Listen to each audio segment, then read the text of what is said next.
प्रिय छात्र छात्राओं, आपका एमए उत्तरार्ध की कक्षा में स्वागत है। आज हम कुछ प्रमुख निबंधों के भेद में से वर्णनात्मक निबंधों पर चर्चा करेंगे और ये जानेंगे कि इन निबंधों की कौन कौन सी विशेषताएं होती है। तो इसके अंतर्गत बहुत सी विशेषताएं वर्णनात्मक निबंधों में होती है। जैसे कि हम पहले चर्चा कर चुके हैं कि वर्णन जिन निबंधों में बहुत अधिक होता है ऐसे निबंध वर्णनात्मक निबंध होते हैं। ये तो एक सामान्य बात थी। अब ये कि वर्णन बहुत अधिक होता है तो उसमें और कौन कौन सी खासियत पैदा हो जाती है, विशेषताएं पैदा हो जाती है, उनके बारे में हम एक एक करके जानने का प्रयास करेंगे। पहली जो बात जिसको हम परिभाषा के रूप में भी जान सकते हैं, विशेष पहचान के रूप में भी जान सकते हैं, वो है कि किसी वस्तु, स्थान, पदार्थ, दृश्य अथवा मौलिक या भौतिक उपकरण का परिचयात्मक विवरण जिन निबंधों में मिलता है वो निबंध क्या कहलाते हैं? वर्णनात्मक निबंध कहलाते हैं। अब इसको दूसरी विशेषता के रूप में देखेंगे तो ये विशेषता क्या हो जाएगी? वर्णनात्मक निबंधों में किसी वस्तु, स्थान, पदार्थ, दृश्य अथवा भौतिक उपकरण का परिचयात्मक विवरण दिया जाता है या वर्णन होता है।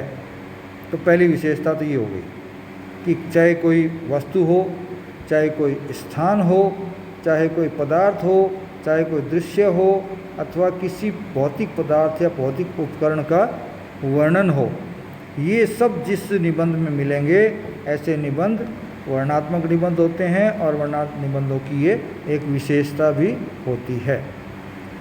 दूसरी जो बात आती है, आप स्क्रीन पे भी साथ साथ देखते रहिए ऊपर,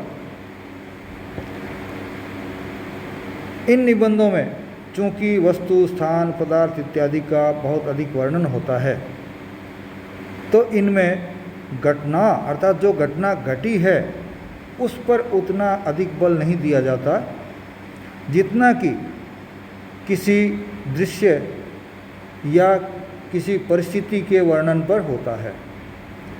घटना घटी तो ध्यान घटना पे होना चाहिए, लेकिन इस तरह के निबंधों में क्या होता है कि ध्यान उस घटना पर न होकर के उस ध्यान जो होगा उस समय की जो दृश्य है, उस समय की जो परिस्थितियां हैं, उन परिस्थितियों की तरफ ये ध्यान दिया जाएगा। तो यहाँ ये चीज़ ध्यान रखने योग्य है कि ये बातें होती है इन निबंधों में। कैसे निबंधों में? वर्णनात्मक निबंधों में, कि इन पर घटनाक्रम पर उतना अधिक बल नहीं दिया जाता जितना कि दृश्य या परिस्थिति के वर्णन पर होता है। तीसरी जो खासियत इस प्रकार के निबंधों में होती है वो है वर्णनात्मक निबंधों में प्रायः वर्तमान काल का सा वर्णन मिलता है।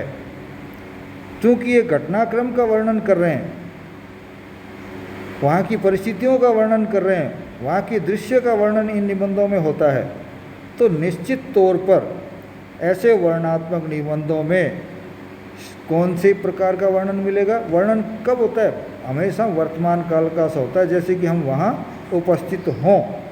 होता पूर्व काल का है, लेकिन वर्णन इस तरह से किया जाता है जैसे उस समय लेखक वहाँ उपस्थित रहा हो। तो ये वर्णन इस तरह का होता है जैसे कि वर्णन वर्तमान काल का ही किया जा रहा हो।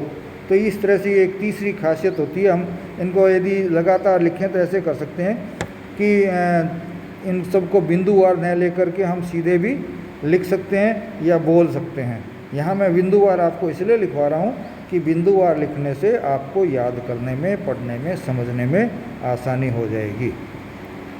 फिर चौथी जो बात है वो इनके नाम से ही सिद्ध होती है कि ये निबंध वर्णन प्रधान होते हैं। इन निबंधों में वर्णन की प्रधानता होती है।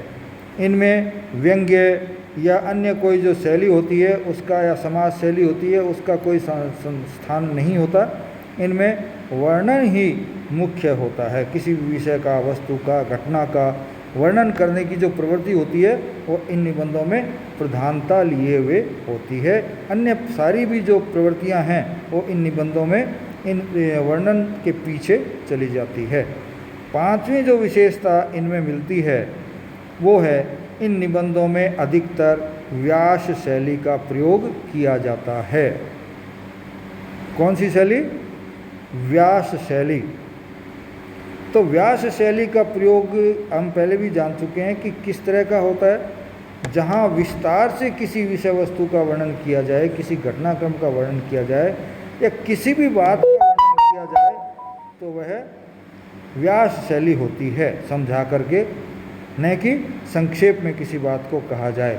तो इन निबंधों में चूँकि वर्णनात्मक निबंध है तो शैली जो होगी इनमें व्यास शैली ही होगी, और वर्णन जहाँ किया जाएगा वहाँ आप समझ लीजिए कि शैली जो होगी वो व्यास शैली ही होगी। दो तीन शैलियाँ मिलकर के भी हो सकता है, तो वहाँ व्यास शैली आपको अवश्य ही मिलेगी।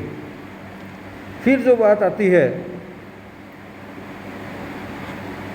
इन निबंधों में वो है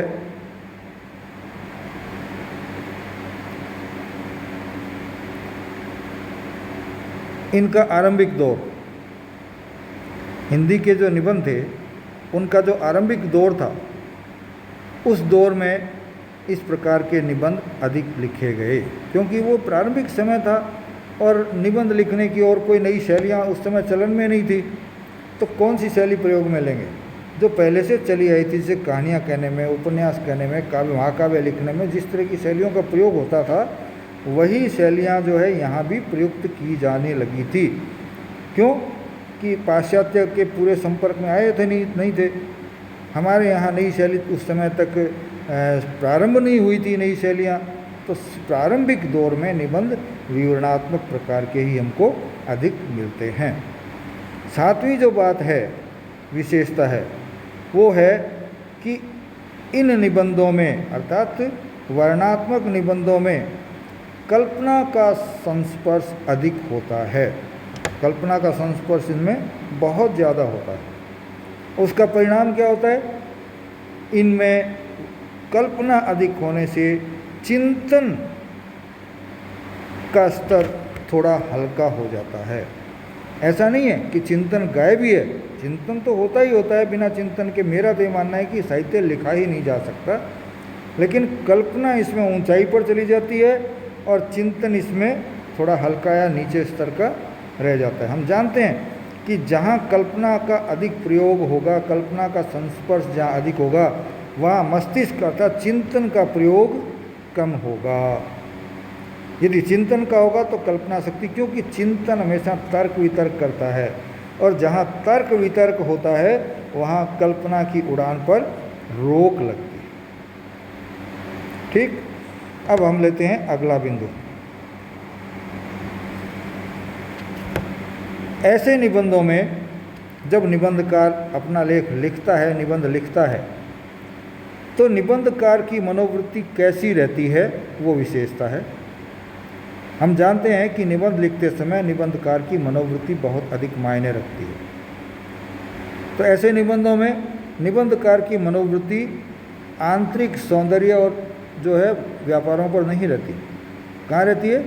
ऐसे निबंधकारों की मनोवृत्ति संसार के बाहरी सौंदर्य और व्यापारों में ही रमी रहती है। उनका ध्यान भीतरी विचारों पर नहीं जाएगा, बहुत गहराई में भावनाओं पर भी नहीं जाएगा। सिर्फ ऊपर ऊपर का जो सौंदर्य है, बाहरी जो सौंदर्य है, बाहरी जो कार्य व्यापार हैं, घटनाक्रम जैसे हुआ, उन पर ही इनका ध्यान लगा रहता है। उनकी तरफ ही वो अपने पाठकों को खींचना चाहते हैं। इसके बाद नवा जो विशेषता आती है, नवी जो बात आती है कि ऐसे निबंध मूलतः यहाँ थोड़ा लिखने में गलती हो गई है, तो उसको आप ध्यान मत कीजिएगा। सूक्ष्म है ये, न कि शुक्ल है। इन निबंधों में स्थूल और सूक्ष्म दोनों प्रकार का वर्णन मिलता है। ये वर्णनात्मक निबंध होते हैं, तो किसी भी घटना का सूक्ष्म वर्णन भी मिलता है और घटनाओं का स्थूल वर्णन भी मिलता है। तो आप लोग इस चीज़ का ध्यान रखें कि जब वर्णनात्मक निबंध होते हैं तो उसमें स्थूल और सूक्ष्म दोनों तरह के वर्णन पाए जाते हैं। अब अगला जो बिंदु है वो है ऐसे निबंधों का स्वरूप स्थूल से सूक्ष्म होता जाता है। हमने ये देखा कि ऐसे निबंधों में, विवरणात्मक निबंधों में, वर्णनात्मक निबंधों में बाहरी रूप रंग पर ही ज़्यादा ध्यान दिया जाता है। तो ऐसे निबंधों में उसका स्वरूप प्रारंभ स्थूल से होता है, लेकिन धीरे धीरे उनका जो वर्णन होता है वो सूक्ष्मता की तरफ चलता जाता है, अर्थात गहरी बातें भी उनमें बीच नीचे अंत में जाते जाते कही जाती है। एक दूसरा जब विकास क्रम की तरफ चलते हैं तो ऐसे निबंध जब शुरू हुए तो प्रारंभ में इनका स्वरूप स्थूल था, अर्थात सिर्फ बाहरी घटनाक्रम पर ही ध्यान दिया जाता था। उसके बाद धीरे धीरे घटनाक्रम के साथ साथ उनके कारणों पर भी विवेचना सूक्ष्मतापूर्वक की जाने लगी। तो हम कह सकते हैं कि ऐसे निबंध जो प्रारंभ में स्थूलता स्वरूप स्थूल हुआ करता था, वो रूप धीरे धीरे उनका स्वरूप सूक्ष्म होता जाता है। चलिए अब 11वां जो बिंदु बचा है वो है कि इन निबंधों में स्थान और देश इत्यादि का क्या महत्व होता है। अब देखिए, जहाँ स्थूलता होगी, बाहरी वर्णन को अधिक ध्यान दिया जाएगा, तो आप सोचिए कि कहाँ ज़्यादा ध्यान जाएगा। तो ऐसे निबंधों में कि ये घटना कहाँ घटित हुई वो महत्व रखता है, किस देश में हुई वो महत्व रखती है। तो इसका मतलब ये हुआ कि इन निबंधों में स्थान, देश आदि महत्व रखते हैं। तो इस प्रकार से वर्णनात्मक निबंधों का हमने जो यहाँ अध्ययन किया, उसमें इन निबंधों की विशेषताओं को जाना। और इन विशेषताओं आप कह सकते हैं वर्णनात्मक है तो किसी वस्तु, स्थान, पदार्थ इत्यादि का विवरण रहता है, परिचयात्मक विवरण रहता है, गहराई नहीं होती बल्कि परिचयात्मक विवरण रहता है। और ऐसी घटनाएं, परिस्थितियों जो है उन पर जो है घटनाओं पर अधिक बल न दे करके और उस दृश्य और परिस्थिति पर अधिक बल दिया जाता है। ये वर्णन प्रधान तो होते ही हैं, हम सब जानते हैं, और इनका वर्णन वर्तमान काल की तरह किया जाता है। और शैली वर्णन की है तो निश्चित तौर पर व्यास शैली का अधिक प्रयोग मिलता है। कल्पना का संस्पर्श भी इस दौर में आपको खूब मिलेगा, इस प्रकार के निबंधों में खूब मिलता है। इसी कारण कल्पना के संस्पर्श के कारण ही जो बाहरी निबंधकार की मनोवृत्ति है, या निबंधकार की जो बाहरी मनोवृत्ति है वो बाहरी सौंदर्य में और उसके कार्य व्यापारों में ही उलझी रहती है। और निबंध का स्वरूप स्थूल ही रहता है, लेकिन यदि थोड़ा बहुत फर्क आता है तो यह स्थूल से सूक्ष्म की तरफ धीरे धीरे विकास क्रम में आगे बढ़ता है। और ऐसे निबंधों में ये निबंध ये घटनाक्रम किस स्थान पे हुआ है, किस देश में हुआ है, इस पर बहुत अधिक ध्यान दिया जाता है और बहुत अधिक महत्व भी रखा जाता है। तो अब आप एक प्रश्न करिएगा कि वर्णनात्मक निबंध किसे कहते हैं। वर्णनात्मक निबंधों की विशेषताएं बताइए।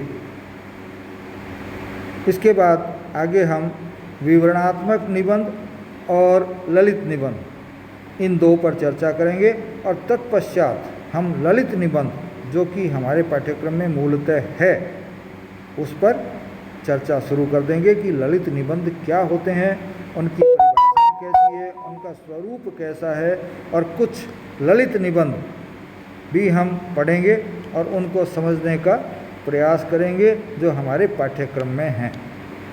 जो निबंध हमारे पाठ्यक्रम में दिए गए हैं उनका अध्ययन भी हम करेंगे। यदि उस पाठ्यक्रम में हमको ये निबंध मिलते हैं तो वैसा अध्ययन हम करेंगे। इसी के साथ आज का ये जो अपना संवाद है वो यहीं पर मैं समाप्त करता हूँ, और धन्यवाद आपको बहुत बहुत। और आशा करता हूँ कि आप लोग स्वस्थ होंगे और अपने जीवन को अच्छी तरह से गुजार रहे होंगे।